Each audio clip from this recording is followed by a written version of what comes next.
So this follow-up has a completely different vibe, in part because you clearly I don't know how you edit it or how you put it together, but it appears to me that this project started during COVID. Well, this is 5 years in the making. This Okay. started way before COVID. 2018 is when, okay, I submitted the proposal to National Film Board. It was supposed to be a conventional documentary where we're going to take a crew, film the people. But then, in the development and pre-production phase, boom, COVID. The production was going to be put on hold because, under lockdown. And I said, well, my friends and I are meeting on Zoom. So how about we document the time? And to their credit, National Film Board indulged me. And they said, sure, we can film the gatherings on Zoom. But we want to get up close and personal to the women. How do we do that? And I said, well, how about we send them iPhones? And again, to the credit of NFB, they sent eight phones out to the women in the mail. And then the women get the phones and I get the phone call. What do you want me to do with this? And he said, film yourself. And film myself doing what? What do you want me to say? I said, whatever you want to tell us. Now, this was obviously and clearly filmed before the Hamas attack on Israel, Israel's subsequent reaction, the horrific violence that remains probably the number one focus in the world. And I should mention, there's also talk of Ukraine and Russia and the frustration that some of these women feel about the eyes of the world on Ukraine and not on the Palestinian plight. Now, how different might the film be if you were continuing to film and if you were continuing to record and to interview these subjects now, all things considered? The Palestinian suffering did not start on October 7th at all. This is a 100-year issue, 56 of which under illegal occupation and illegal settlement situation. What started this whole conversation is the Ukraine war had just taken place. Everybody's supporting Ukraine, but why are they calling us uncivilized? Professional reporters on national TV came out and said, well, this is Ukraine. They're civilized. They're not like, uncivilized people of the Middle East. Whoa, okay. Thank you very much. Our politicians seem to repeat the same thing, expecting different results, which is the very definition of insanity. And for years, people have been silenced. People have been, people in the West, you and I, if we talk about the Palestinian issue, it's immediately taken as anti-Semitism. Semitic language are Hebrew, Arabic, and Aramaic, which is the mother tongue of Jesus Christ. At best, you can say that Wissam was is a self-hating Semite, but anti-Semite? Not sure. Anti-Semite started in Europe because of what the Europeans did to the Jewish people, which is horrific. But Arabs are Semite. No one looked at me differently when I was home. But here I have to explain myself. I used to be a very shy person. I had to shed that shell very quickly when I started traveling. I had to talk. I had to speak up. Because if I don't, I can't afford it anymore. I can't afford not doing that because everyone has an opinion of me and it's not me. Nisreen, is this film for Arab women?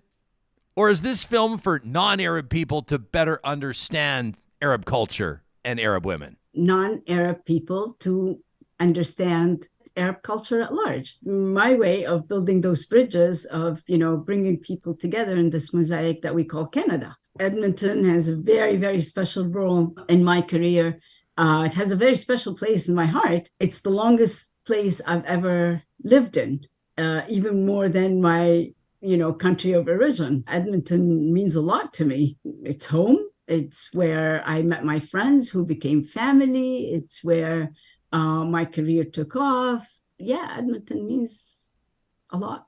People can come from every part of the world and, find each other, create those connections and collaborate and contribute and just build this country that is freezing in winter, but very lovely in summer.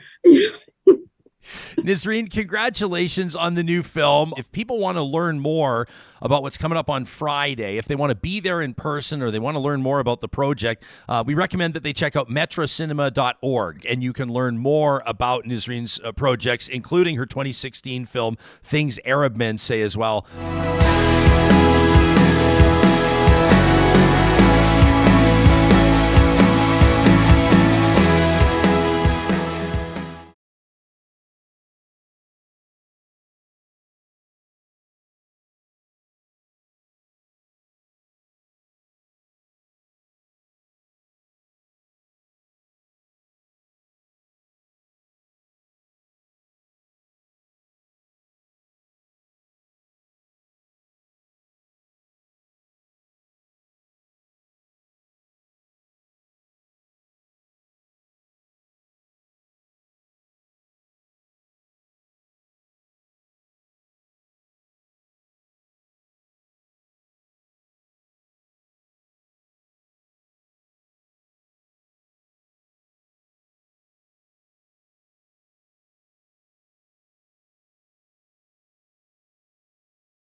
It was the apartment on the third floor that was destroyed because of Israel's guided missiles. So to me,